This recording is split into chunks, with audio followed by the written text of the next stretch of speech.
I was working the front desk at a boutique hotel in Prague when an American guest walked up to me with his laptop open. He pointed at the screen showing a Google Maps route and said, "I need you to fix this. Your streets are installed wrong." I blinked. "Sorry, what?" "The streets," he repeated louder this time. "They're going the wrong direction.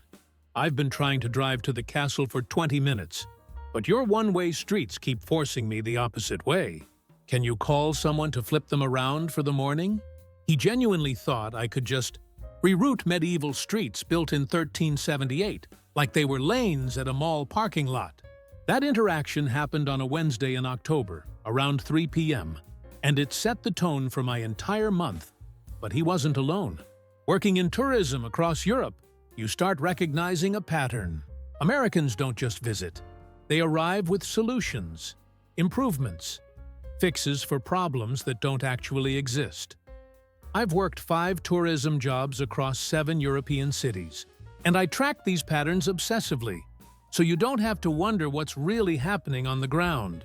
If you want the unfiltered truth about cultural collision, not just the highlight reel, subscribe. I publish this level of field research every week, like the woman in a Copenhagen cafe who asked the owner why he didn't just add ice to drinks automatically. "Everyone likes cold drinks," she explained. "You'd make way more money."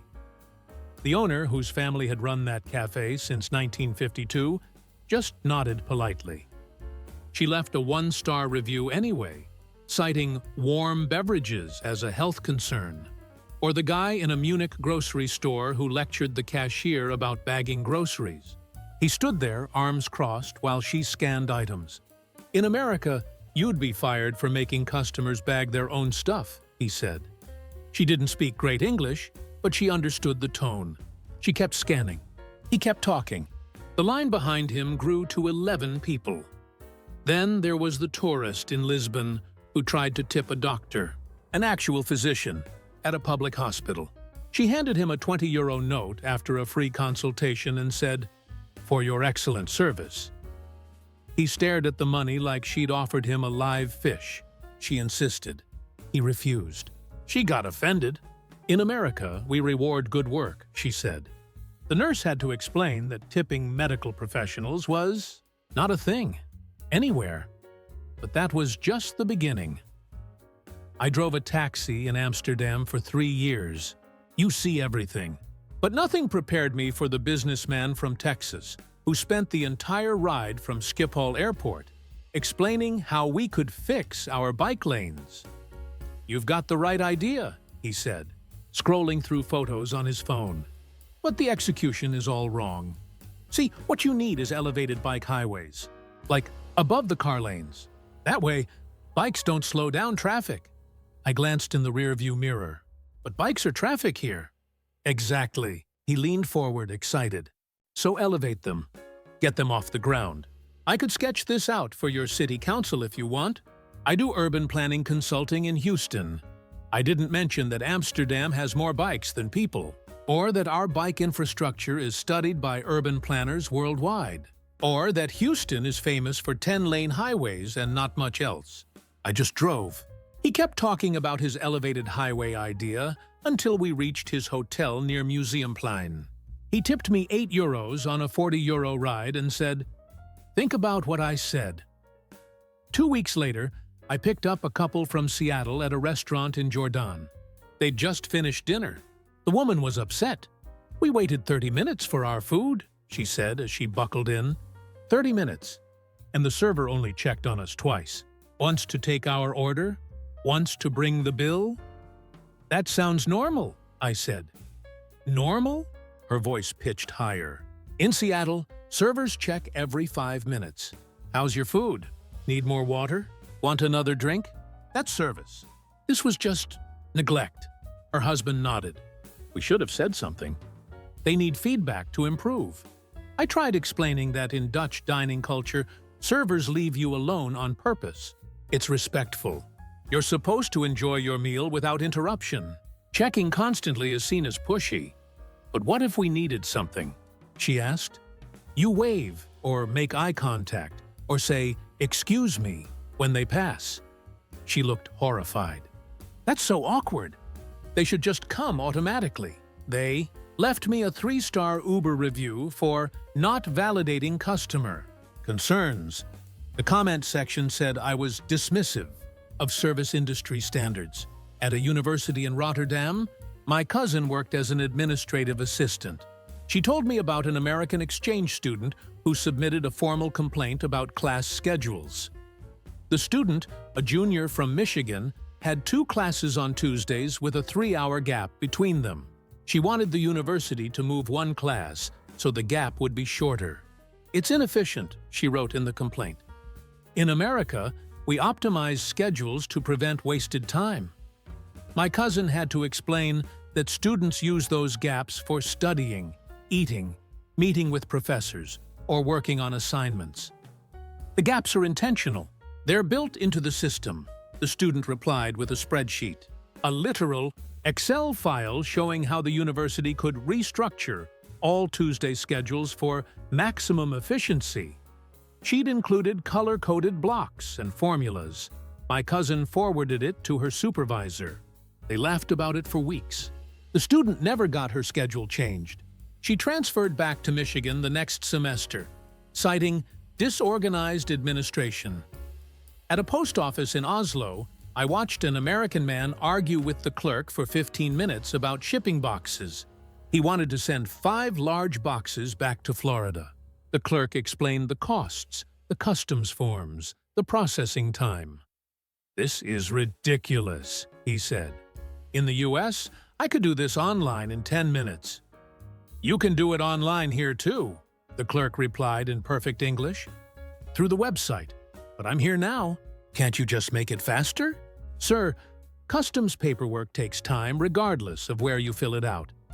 He pulled out his phone and started Googling Norwegian shipping inefficiency. Out loud, reading search results to the clerk. "See? Other people agree. Your system is outdated." There were 4 people behind him in line.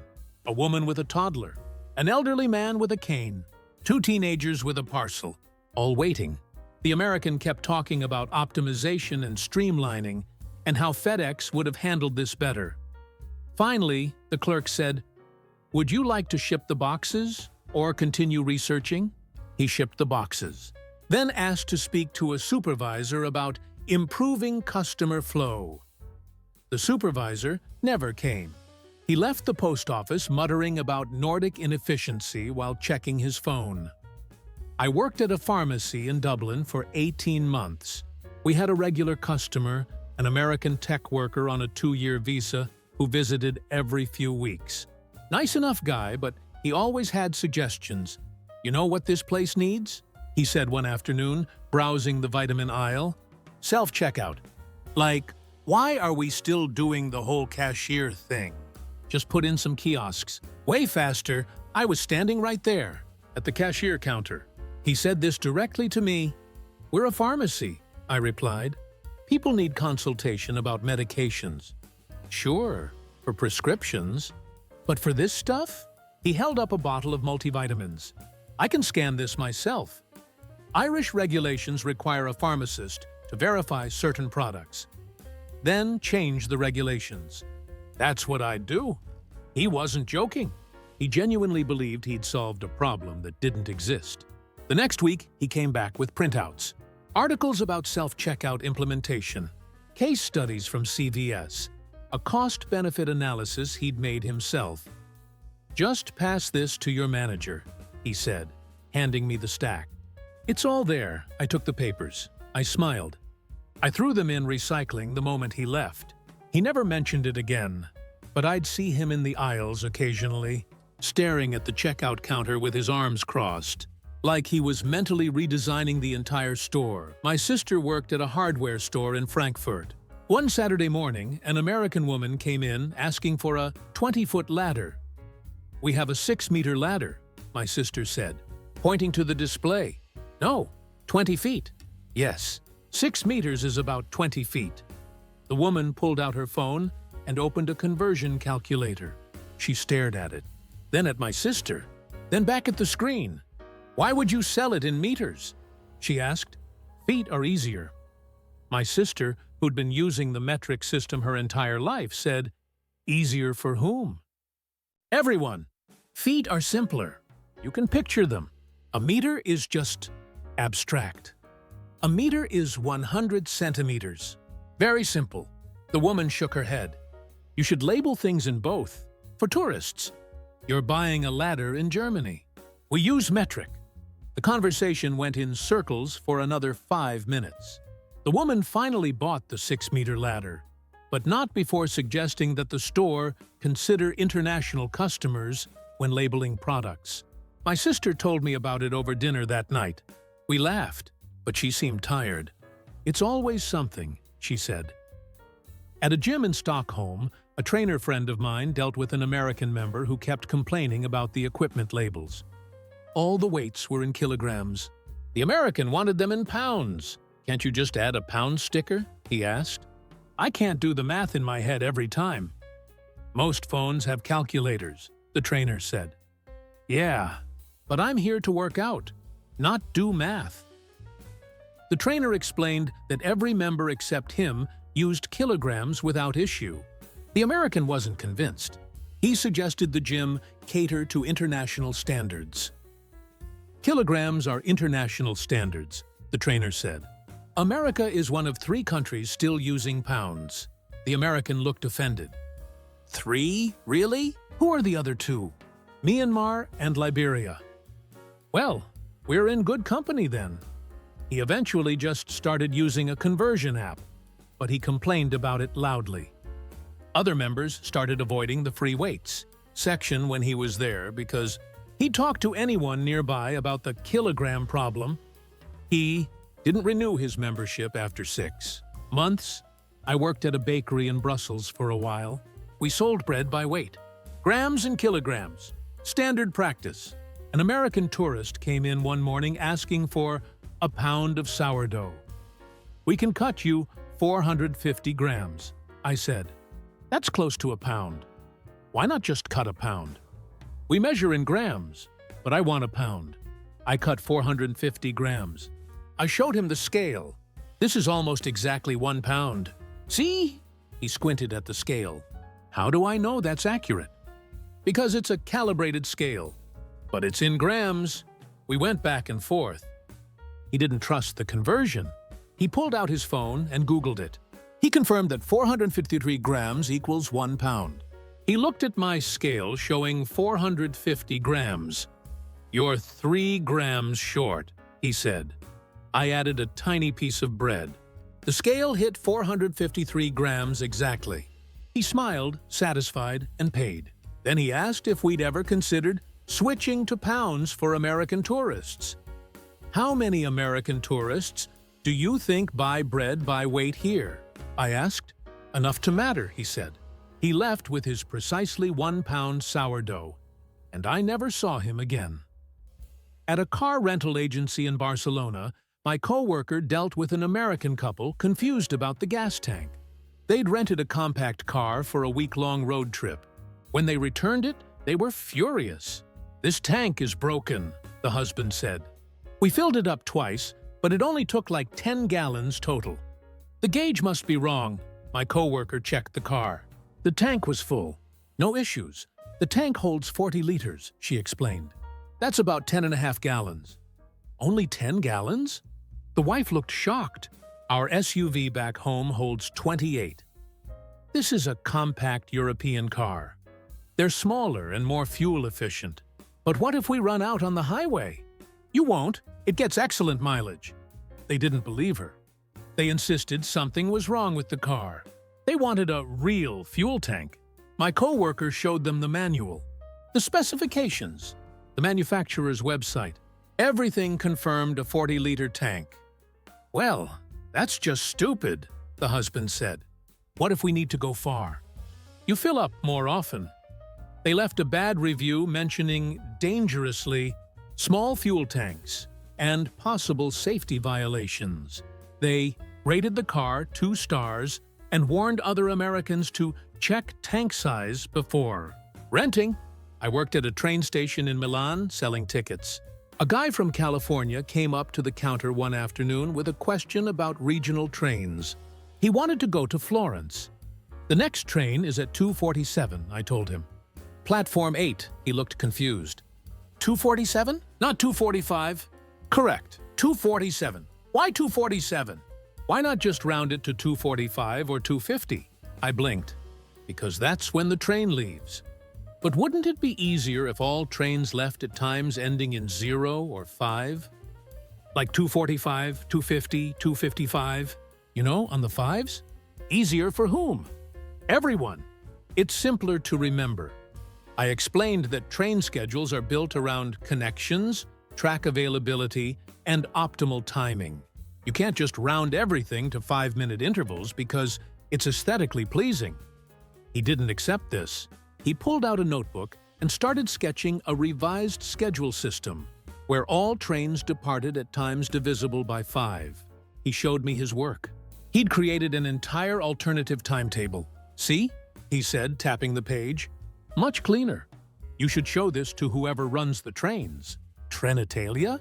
Yeah, them. I took his notebook. I glanced at it. I handed it back. I'll mention it. I lied.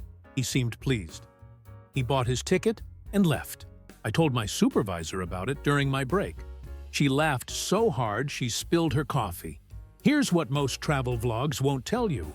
These moments happen daily across every European service sector.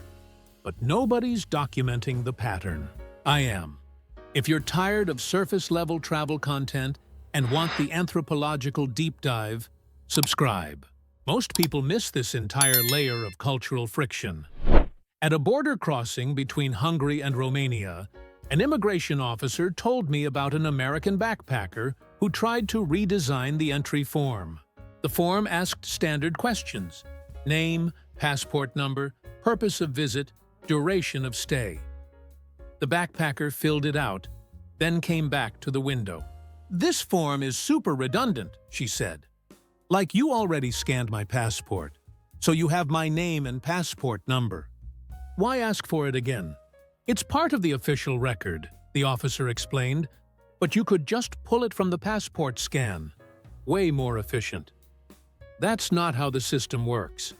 She pulled out a pen and started marking up a blank form, crossing out questions, drawing arrows, adding notes. "If you did it like this," she said, showing him her edits, "you'd save everyone time." The officer stared at her. There were 12 people behind her in line. She kept explaining her improvements. She'd reduced the form from 8 questions to 3. "This is the official government form," he finally said. "I can't change it." "But you could suggest changes, right?" "Miss, I need you to move along." She took her passport and her marked-up form and left. The officer kept the edited form as a souvenir. He showed it to his co-workers during breaks for the next 2 weeks. At a museum in Reykjavik, my friend worked as a guide. An American couple asked why the museum closed at 5 p.m. "That's our closing time," she said. "We open at 10 a.m., but we're on vacation," the wife said. "We don't wake up until 9 or 10. Can't you open later and close later?" Most museums here close at 5 or 6. That's insane. In the US, museums stay open until 8 or 9, sometimes later. My friend explained that Iceland has limited summer daylight and long winter darkness. The schedules reflect that. Also, staff have families and lives outside work. "But tourists are here year-round," the husband said. "You're losing money by closing early." "We're a public museum, not a business." They didn't understand the distinction. They suggested the museum adjust to tourism demands and maximize revenue opportunities. They even offered to write a letter to the director with their recommendations. My friend politely declined. They left a TripAdvisor review complaining about restrictive hours and unwillingness to adapt. At a salon in Krakow, I got my hair cut next to an American woman who was lecturing the stylist about appointment systems. She'd booked online, arrived 10 minutes late, and was annoyed that she had to wait. "You should have a grace period," she told the stylist. "Like, if someone's running late, you hold their spot for 15 minutes. The stylist, who barely spoke English, nodded politely while cutting hair. And you should send reminder texts, like the day before and 2 hours before. That way, people don't forget. We do send reminders, another stylist said from across the room. By email. Email. The American woman looked shocked. Nobody checks email anymore. It has to be texts. Our system uses email. Then upgrade your system. Texts are standard now. She continued offering suggestions for the entire appointment.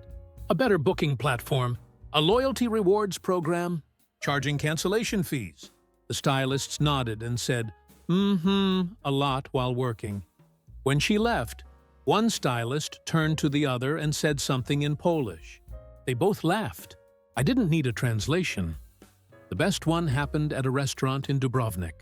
I was a server there during peak tourist season, and one evening a family from Arizona came in for dinner. Parents, 2 teenage kids, and a grandmother. They ordered, ate, and seemed happy with everything. Normal meal. Then the bill came. The father looked at it, flipped it over, and called me to the table. "There's a mistake," he said. "What kind of mistake?" "You didn't add the tip. The total's wrong." I explained that the service charge was already included, as stated at the bottom of the menu. He could add more if he wanted, but it wasn't required. "But how do you make money?" he asked, genuinely concerned. "I get paid a salary by the restaurant." "Yeah, but that's like minimum wage, right? You need tips to actually live." "No, sir. I make a living wage. Tips are extra." He didn't believe me. He thought I was being modest or embarrassed. He insisted on adding 20% to the bill. I told him it wasn't necessary. He did it anyway. Then he asked to speak to the owner. My manager came over. The father explained that the restaurant needed to fix the tipping system because servers were getting shortchanged. He talked about American tipping culture, how it motivates better service, how it's fairer for everyone. My manager listened, nodded, thanked him for the feedback. The family left feeling like they'd done a good deed. After they were gone, my manager turned to me and said, in Croatian, "Did he just try to save you from our labor laws?" We split the 20% tip among the staff and went back to work. I think about that night a lot. Not because the family was rude or mean. They weren't. They were kind, well-meaning people who genuinely thought they were helping. That's the thing. Most of these Americans aren't trying to be difficult. They're just so convinced their way is the right way that they can't imagine alternatives working better. And these stories?